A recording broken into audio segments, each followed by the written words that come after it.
And I ran over there and I was so sorry. Oh, you know. And he said to me, he said, Helen, I know you didn't mean to do this. He said that? He said, I know you didn't mean. He said, I'm sorry too. He said he's sorry? He said, I'm sorry too. He said, and the rest of the musicians, the rest of the group, told me, he said that he had been saying, Helen gonna hurt me. Nobody has this. I'm so happy to be in New York.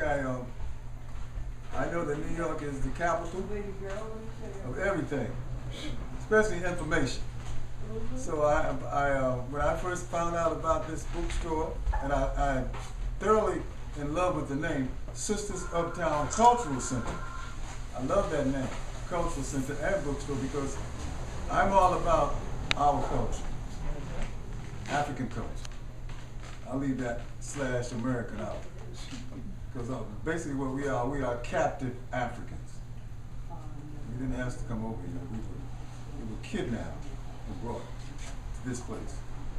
So I always enjoy, I prefer being here. I don't want to go to Barnes and Noble. I don't know how Noble Barnes is. So I don't want to be in Barnes and Noble. I want to go on the front line. And this is the front line. They would always tell me, who cares what a murderer has to say? Who cares what her story is all about? Just pass that on. But what I've been trying to tell people is that I am not on Lee's side, I'm not on her side, I'm not on anybody's side. I'm a historian. I have an MA in Bishop's Kitchen. And in 1945, you have to understand what was going on in terms of the jazz world.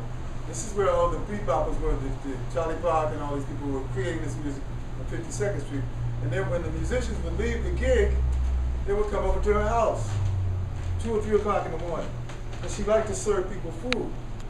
And she was dating a guy named Benny Powell, who was a trombonist at the time. Benny Powell bought Lee Morgan by her house. It was cold, snow was on the ground, and all Lee had on was a little jacket.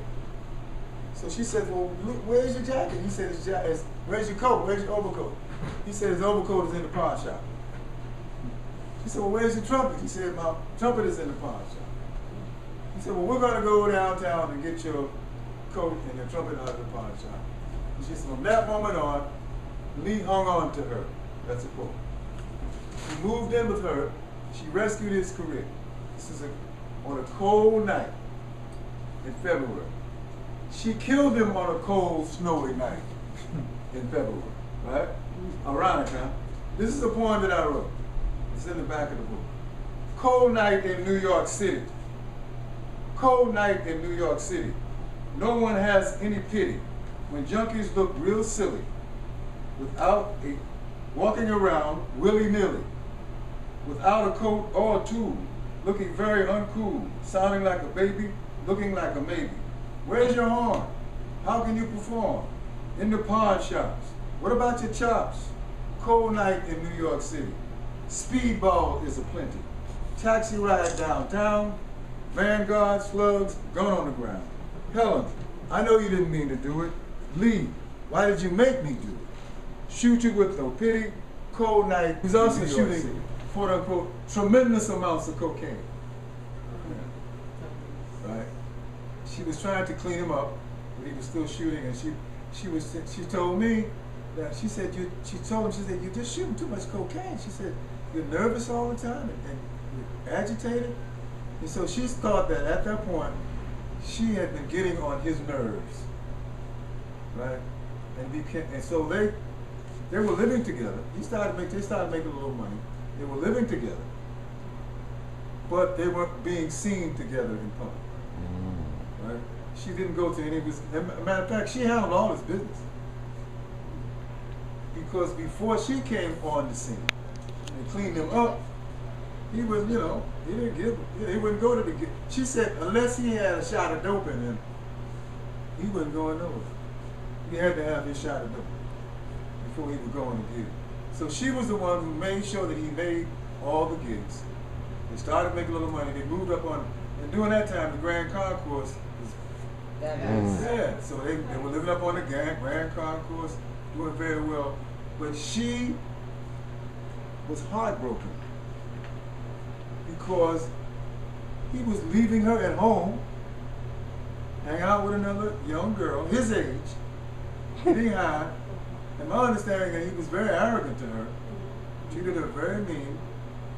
She in turn told me that she wasn't the nicest person in the world, so I don't think she was that nice either. But she had to be kind of hard in that whole, it's a bunch of junkies. But that's a slap in the face. Yeah.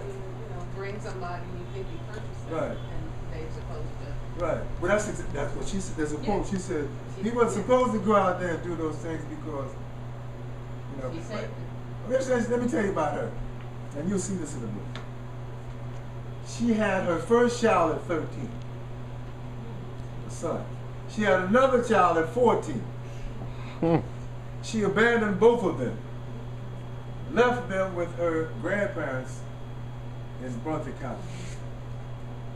Fell in love. No, she said she started dating a bootlegger. She was 17. He was 39. Right? She said she walked in the room one day and saw all this money on the bed.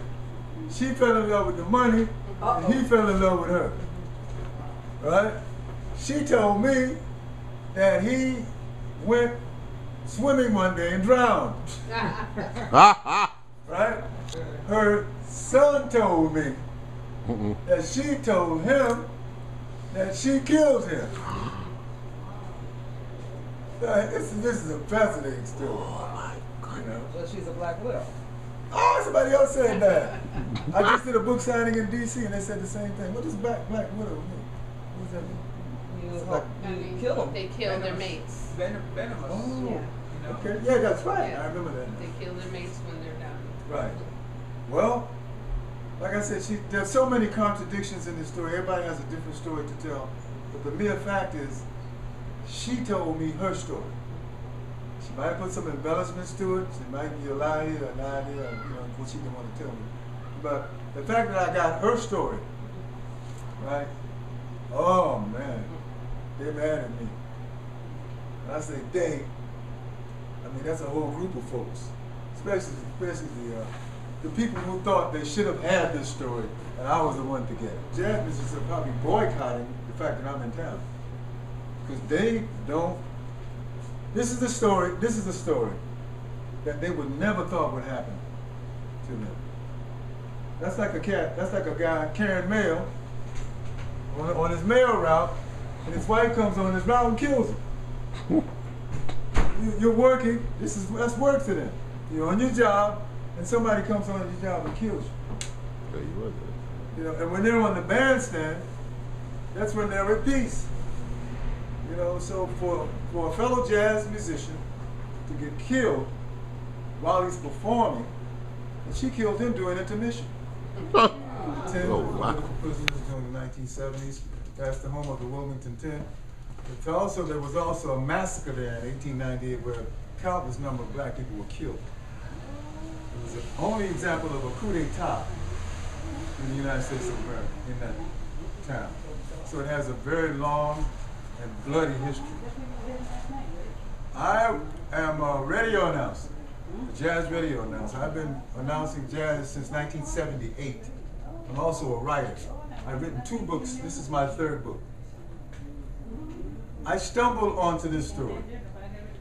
I was teaching a course, a Western Civilization course, in Wilmington, North Carolina, at a institution called Shaw University, CAPE, Center for Alternative Programming and Education. This program was set up for people who hadn't gone to college before, who always wanted to go to college, who had started college and didn't quite finish college. Now, my students consisted of mostly women, and most of them were maybe in the ages ranged from about 30 to 60. There were a few men, but they were all African American people who wanted a college education. I taught a course called Western Civilization, but my course on Western Civilization is grounded, is very African-centered, because most of you probably know that Western civilization did not begin with the Greeks or the Romans. It began in Africa. The first civilizations, examples of the first civilizations in the entire history of the world began in Africa. So, as a way of introducing myself to the class, I handed out this bio of me, stating that I was a jazz radio host. So right away, this lady said, "Oh, I love jazz." And I get that all the time. You know, I'm thinking maybe they're talking about Kenny G or somebody else. So I said, "Really?" So I said, "What?" She said, "Oh, my husband was a jazz musician." I said, "Really?"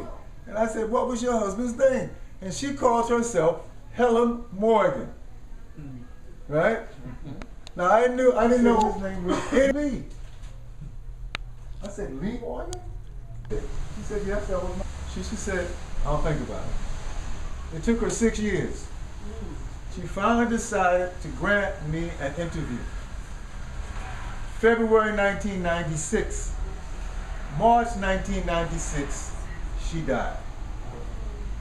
The interview lasted almost 2 hours, right? I didn't know when she passed. I was emceeing a show. A very good friend of hers was a lady called Etta James.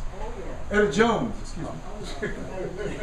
Etta James and Etta Jones are two different people. Right? Etta Jones was a vocalist also, but she was basically in the jazz industry.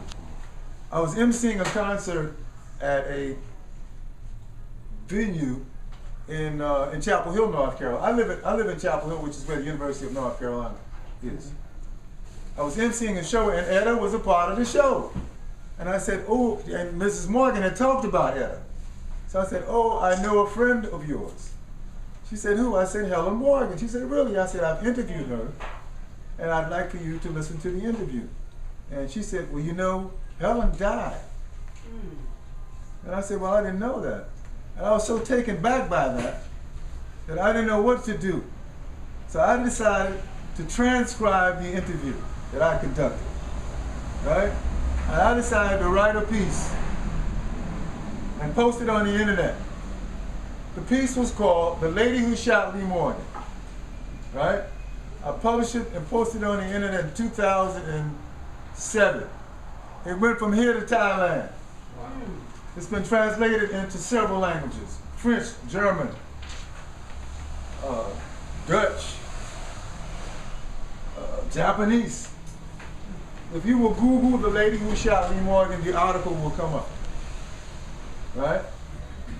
I got contacted from a filmmaker in Sweden who asked me could he buy the rights to the interview in order to make a movie. I told him, "I'll think about it." I got another phone call from a guy in San Francisco. He wanted to do a movie. He offered me more money, actually offered me more money than the guy in Sweden, right? But the guy in San Francisco wanted to do a Hollywood spin on it. The guy in Sweden wanted to do a documentary. So I went with him, right?